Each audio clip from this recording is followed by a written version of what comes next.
작가인 나는 연재분이 재미없다고 4번이나 반려당하자 소설의 배경인 대흥사를 직접 보기 위해 해남으로 향합니다. 그곳에서 나는 아주 낯선 느낌을 주는 여자와 3번이나 마주치게 됩니다. 비오는 산책길에서 1번, 영랑생가에서 돌아오는 길에 1번, 나가 머무는 모텔의 식당에서 1번. 나는 왜 짐을 든 그녀를 태워주지 않았는지 설명합니다.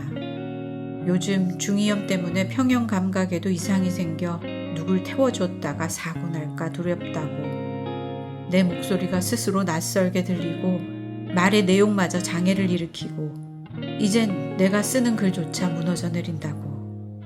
그 말에 그녀는 갑자기 생기를 띠며 나에게 작가냐고 묻습니다.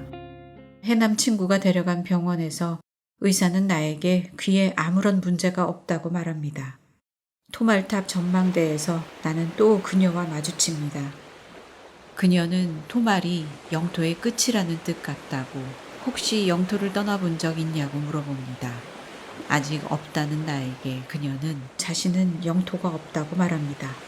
해남에서 일본으로 끌려갔다는 아버지, 아버지가 돌아가신 후 일본 남자와 재혼한 어머니, 양아버지는 습관적으로 어머니를 때렸고 한국인이라는 이유로 어머니와 자신은 수도 없이 쫓겨났고 일자리를 뺏겼다고.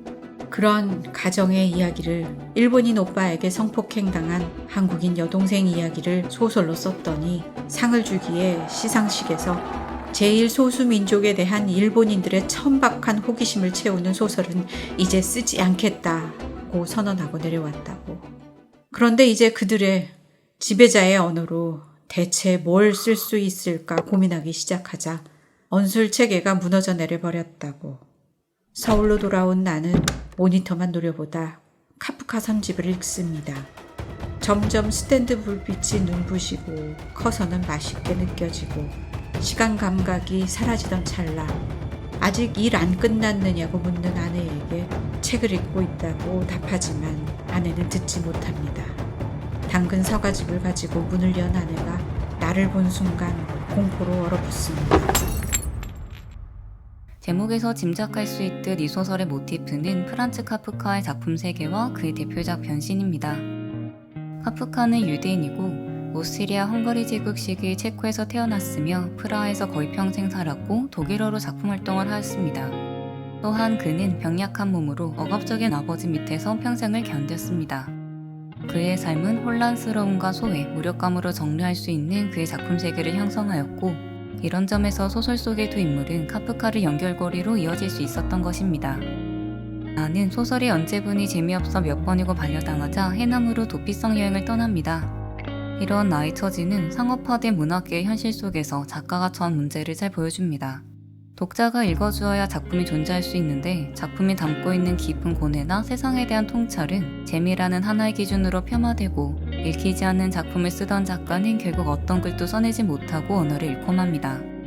나가 해남 땅끝마을로 향하는 것은 소설가로서 자신이 밟고 설 땅이 사라져 가장자리로 내몰린 처지를 형상화합니다.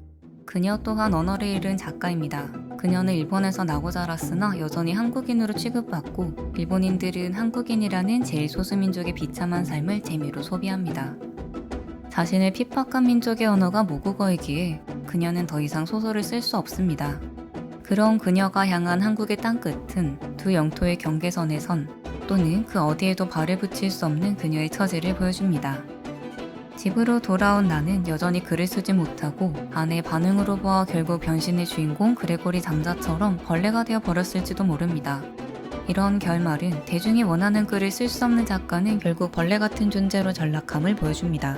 30년이 지난 지금까지도 이와 같은 현상은 나아지기는커녕 문학은 대중에게서 더 멀어졌고 문학을 위시한 인문학 전체가 문과충과 같은 용어로 조롱당하고 있습니다.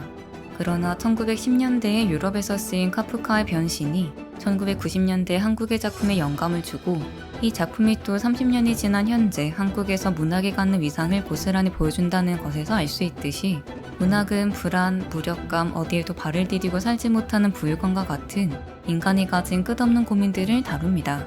카프카를 읽는 밤은 이처럼 불안정하고 존재의 가벼움에 허덕이는 현재 우리들에게도 많은 생각할 거리를 던져주고 있습니다.